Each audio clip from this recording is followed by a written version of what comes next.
নভেম্বরের শেষ দিক থেকেই দেশের উত্তরাঞ্চলে শীতের আগমন ঘটে, তবে রাজধানী ঢাকায় শীতের প্রকোপ সাধারণত দেখা যায় ডিসেম্বরের শেষ দিকে।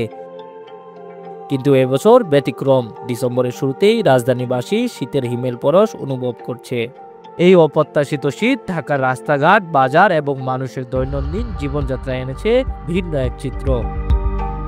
রাজধানীর বিভিন্ন প্রান্তে রাস্তার পাশে বসেছে শীতকালীন পিঠার দোকান। ধোয়া ওঠা ভাপা পিঠার ঘ্রাণে ভরপুর হয়ে উঠেছে ঢাকার অলিগলি।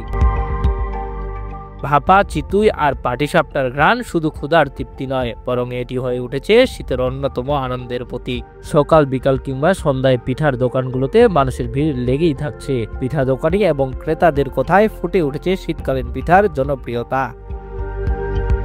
শুধু পিঠার দোকানেই নয়, ঢাকার বাজারগুলোতে দেখা গেছে শীতের রং। শীতের পোশাক কিনতে ভিড় জমিয়েছেন ক্রেতারা। ঢাকার বিভিন্ন স্থানে সোয়েটার, জ্যাকেট, শাল আর কম্বলের দোকানে চলছে জমজমাট বিক্রি। শীতের আগমনের সঙ্গে সঙ্গে মানুষের পোশাকের চাহিদাও বেড়ে গেছে।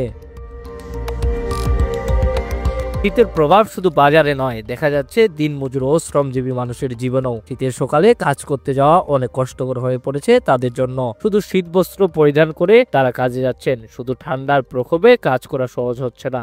অনেকেই জানিয়েছেন হিমেল ঠান্ডার কারণে শারীরিক পরিশ্রমের মাত্রা কমে গেছে, যা তাদের আয়ের উপর প্রভাব ফেলছে।